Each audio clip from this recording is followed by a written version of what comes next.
اور اگر رمضان کا مہینہ تو پورا معافی کا مہینہ ہے کہ دوزخ کے دروازے بند ہو جاتے ہیں، جنت کے دروازے کھول دیے جاتے ہیں، شیطان قید. اب دیکھتے نہیں نمازی کیوں بڑھ جاتے ہیں رمضان شریف میں کہ وہ نامراد قید ہو جاتے ہیں.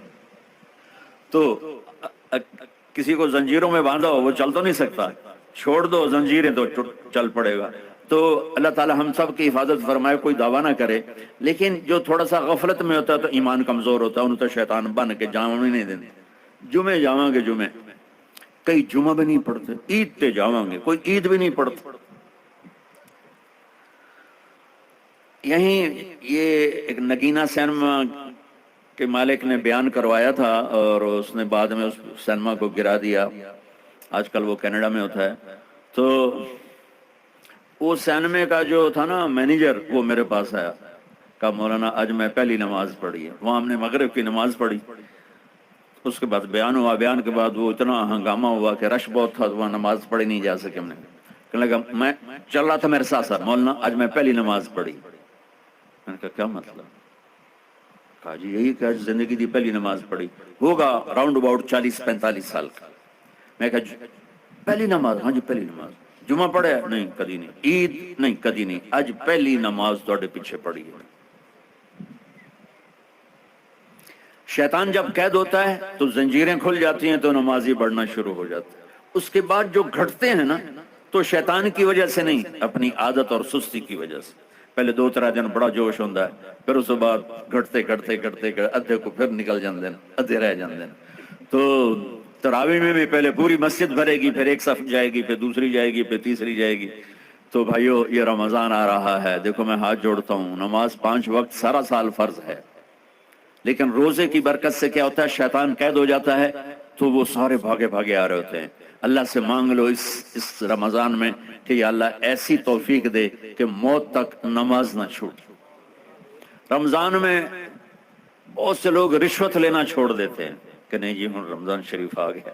رمضان شریف بھی تو آیا ہے لیکن اصل میں شیطان قید ہوا ہے تو اب کہہ رہا نہیں ہوں رشوت نہیں لینی، مہینے بعد لواں گے.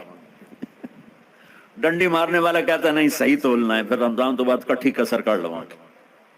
وہ کیا وجہ ہے پیچھے؟ ایک تو رمضان کی برکات ہیں، اور ایک شیطان کا قید ہونا ہے، اور ایک جنت کے دروازوں کا کھل جانا، دوزخ کے دروازوں کا بند ہونا، اللہ کے مستقل ڈیرا ڈال دینا، اور پھر اعلان کرنا ہے کوئی بخشش آنے والا ہے، کوئی معافی مانگنے والا ہے، کوئی توبہ کرنے والا ہے، کوئی جنت مانگنے والا ہے، کوئی دنیا مانگنے والا. آؤ مانگو. اور ایک فرشتہ اعلان کرتا ہے اے بھلائی کے چاہنے والے شاباش آگے بڑھ، اور دوسرا فرشتہ اعلان کرتا ہے اے برائی کے کرنے والے بس کر اور واپس آ جا، بس کر اور واپس آ جا. رمضان کا مطلب ہے جل جانا. رمضان کے لفظ کا مطلب ہے جل جانا. جلنے کا مطلب کیوں ہے اس میں کہ رمضان میں اللہ سارے گناہوں سے اپنے بندوں کو پاک کر دیتا ہے اور ان کے گناہوں کو جلا دیتا ہے، جس سے وہ پاک ہو کر جو سونا آگ میں جل کے خالص ہو کے باہر آتا ہے، روزہ رکھنے والا بھوک کی آگ میں جل کے خالص ہو کے باہر آ جاتا ہے، اللہ اس کے سارے گناہ معاف فرماتا ہے. جان نال سنیں، سب سے اعلیٰ درجے کا مسلمان، میرے نبی کا جواب، جو سارا دن مصلی پہ بیٹھا رہے، جو ہر سال حج عمرہ کرے، جو مسجد سے نہ نکلے، جو رات کو قرآن پڑھے دن میں روزے رکھے. نہیں، سنو غور سے سنو، من سلم المسلمون لسانہ ویدہ، سب سے اعلیٰ درجے کا مسلمان فیصلہ بات کا وہ ہے جو اپنے مسلمانوں کو تکلیف نہ پہنچائے، جو ہاتھ اور زبان سے کسی کو تکلیف نہ پہنچائے، وہ سب سے اعلیٰ درجے کا مسلمان ہے. سبحان کیا بات. میرے نبی سے ایک صحابی نے پوچھا یا رسول اللہ ہمارے محلے میں ایک خاتون رہتی ہے، رات کو تہجد پڑھتی ہے، دن میں روزے رکھتی ہے، پر اس کی زبان بہت سخت ہے، بہت بےزتی کرتی. آپ نے کہا جہنم میں جائے گی. کہا جی ایک خاتون ہے جو نہ نفلی روزہ لیکن اس کی زبان کا بول بڑا میٹھا ہے، کہا وہ جنت میں جائے گی. تو سب سے اعلیٰ درجے کا مسلمان کون ہے جو کسی کو تکلیف نہ پہنچائے؟ پھر اس نے پوچھا ای الایمان افضل، سب سے اعلیٰ درجے کا مومن کون ہے؟ تو آپ نے فرمایا حسن الاخلاق، جس کے اخلاق اچھے ہوں وہ سب سے اعلیٰ درجے کا ایمان والا ہے، کیونکہ تکلیف نہ پہنچانا اخلاق کی ایک صفت ہے اور اخلاق کی بے شمار اقسام۔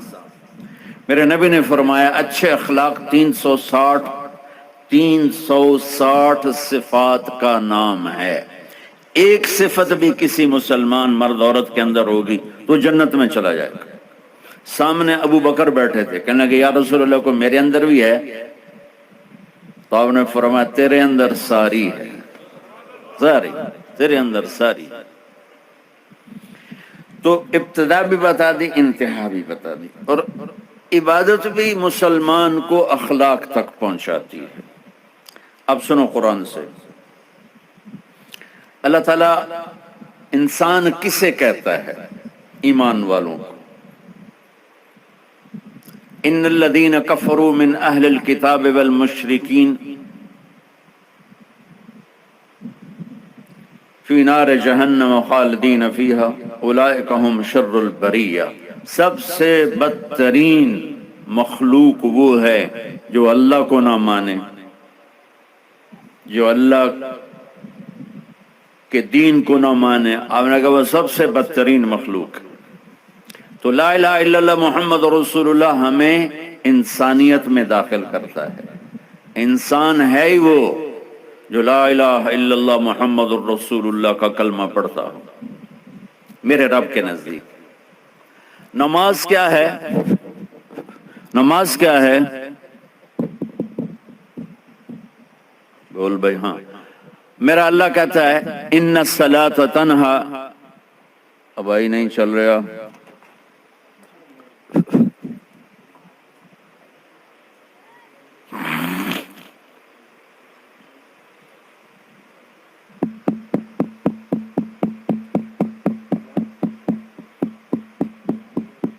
تھوڑی آواز ہے۔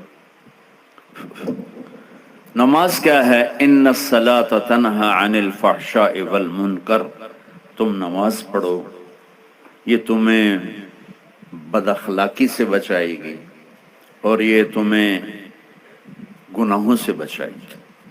تو نماز بھی انسان کو اخلاق تک لے جا رہی ہے، فحاشی سے بچائے گی، گناہوں سے بچائے گی، اخلاق کی طرف سفر۔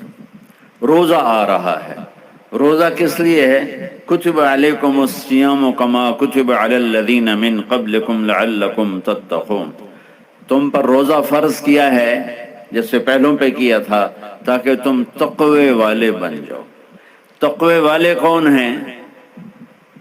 وسارعوا الی مغفرۃ من ربکم وجنۃ عرضها السماوات والارض اعدت للمتقین، کہ میرے بندو دوڑو جنت کی طرف جو تقوی والوں کے لیے۔ متقی کون دن تقوی والے یا اللہ کا؟ الذین ينفقون فی السراء والضراء، کا جو میرے نام پہ سخاوت کرتے ہیں، چاہے تنگ دست ہوں چاہے پیسے والے ہوں، چاہے تھوڑا مال ہوئے چاہے زیادہ مال ہوئے، وہ میرے نام پہ خرچ کر دیں۔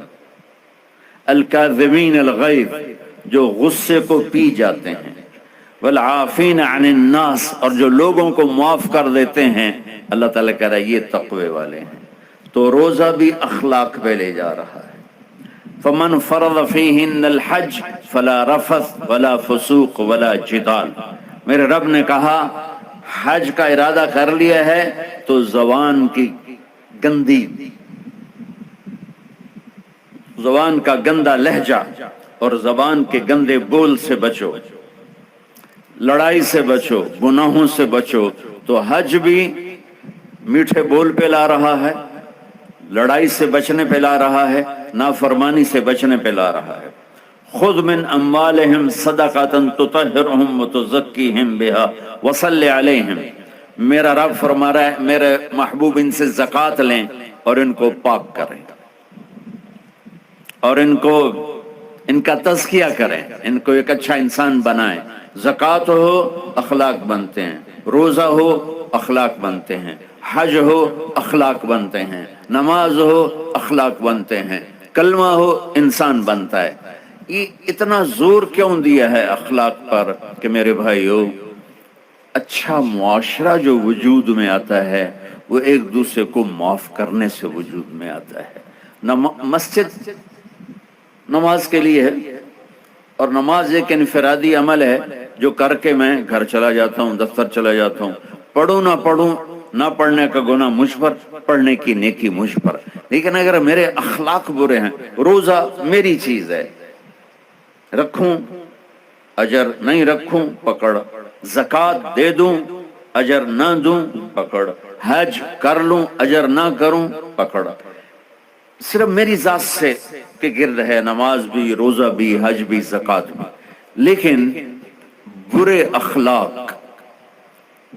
اخلاق جتنا معاشرے میں میرا اثر ہے وہاں سب تباہی پھیلا دیں گے، اور اچھے اخلاق جتنا معاشرے میں میرا اثر ہے وہاں خوب عبادت چھپ جاتی ہے۔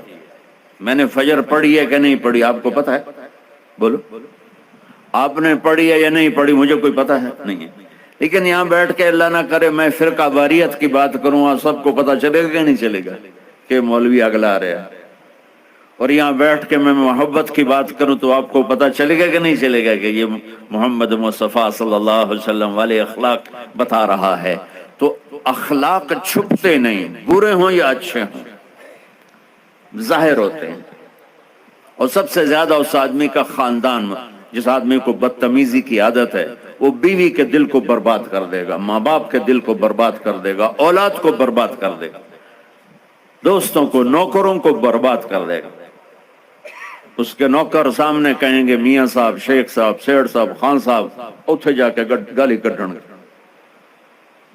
اور جس کے اخلاق اچھے ہوتے ہیں وہ اپنے گھر کو خوبصورت بنا دیتا ہے، رشتوں کو خوبصورت بنا دیتا ہے، ملازموں کو خوبصورت بنا دیتا ہے، اپنے کاروبار کو، اپنی زندگی کو، ہر پہلو اس کا خوبصورت ہو جاتا ہے۔ اچھے اخلاق لباس کی طرح ہیں جو میرا ہر عیب چھپا لیتے ہیں، اور برے اخلاق ننگے آدمی کی طرح ہے جس کا ہر عیب سامنے آ جاتا ہے۔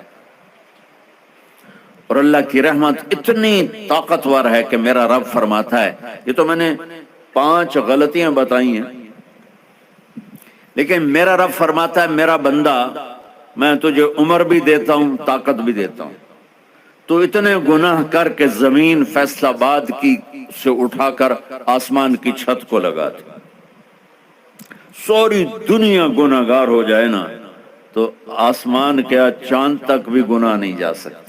اور میرا اللہ کہہ رہا ہے ایک مرد عورت اتنے گناہ کرے کہ آسمان کی چھت کو لگا دے، پھر صرف ایک دفعہ مجھے کہے یا اللہ معاف کر، تو میں سارے ہی معاف کر دوں۔ تو بھائیو یہ رات بھی معافی مانگنے کی ہے۔ تو میرے عزیزو رمضان شریف آ رہا ہے، اپنے دل کو کینہ سے صاف کرو، بغض سے صاف کرو، نفرت سے صاف کرو، کسی سے لڑے ہوئے ہو اللہ کے واسطے صلح کر لو، یہ لڑنے کی جگہ نہیں ہے، محبت کر کے جاؤ تو اللہ بڑے اونچے عالی درجات نصیب فرمائے گا۔ اور اللہ تعالیٰ موقع دے تو رمضان میں ایک 3 دن تبلیغ میں اللہ کے راستے میں ضرور لگا لینا۔ تو سارے بھائی نیت کرتے ہو؟ سنتیں پڑھو۔ اللہ نے زکوٰۃ فرض کی ہے تو زکوٰۃ نکالو۔ اب تو اتنے حالات ہیں کہ متوسط طبقہ بھی زکوٰۃ کا مستحق ہے، اپنے